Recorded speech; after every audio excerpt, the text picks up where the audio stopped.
Que assim, Heber, um profeta, diferente do que os evangélicos modernos pensam, não era uma pessoa que simplesmente acertava o futuro. E chegava para você e dizia assim, olha, isso vai acontecer com você. Olha, você tem um problema, o problema vai desaparecer. E muito menos aquela ideia que a gente vê hoje em dia, da pessoa subir lá na frente e ficar falando, olha, tem alguém aqui com dor de estômago, tem alguém aqui com dor na coluna, com problemas com filho adolescente, coisas óbvias. O profeta no Novo Testamento, ele não fazia isso.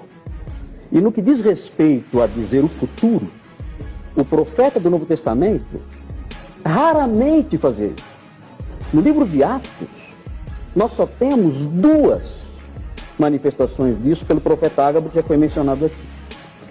Qual era a função essencial do profeta no Novo Testamento? Quando um profeta falava no Novo Testamento, na igreja, o que é que ele dizia? E é aqui que eu quero mostrar por que esse dom não existe mais. A Bíblia diz o seguinte em Efésios 3, versículos 4 e 5. O telespectador pode ler aí na sua casa esse texto e preste atenção no que diz isso aqui. O texto diz assim: pelo que quando ledes a carta aos Efésios, Paulo falando aos Efésios, podeis compreender o meu discernimento do mistério de Cristo. O que é o mistério de Cristo? A palavra mistério na Bíblia não são coisas que não dá para entender, não é isso. A palavra mistério na Bíblia significa que existiam verdades ocultas na mente de Deus, ocultas de outras gerações, e que agora vieram à luz. Ou seja, mistério é uma verdade, é uma doutrina revelada, que não foi revelado no passado, às gerações anteriores, mas é revelado agora com o advento do cristianismo.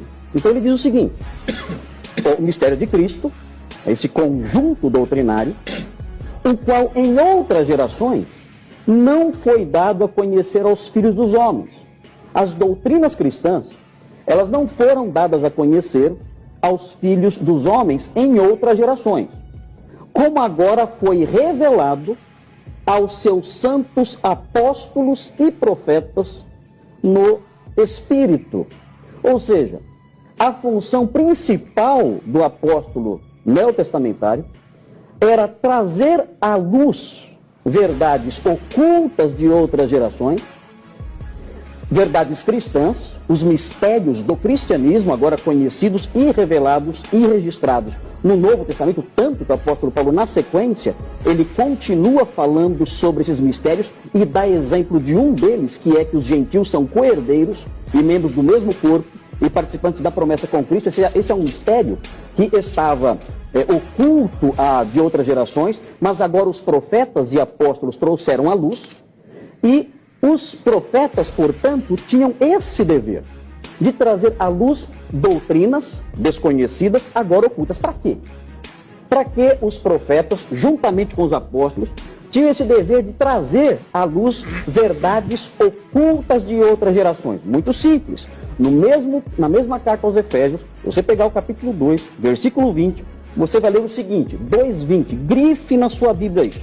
Diz o seguinte: edificado, falando sobre a igreja, edificado sobre o fundamento dos apóstolos e profetas. O que significa isso? Significa que a igreja é construída na sua ética e doutrina sobre as bases lançadas pelos apóstolos e profetas. Ou seja, os apóstolos e profetas do Novo Testamento lançaram os alicerces doutrinários e éticos da igreja.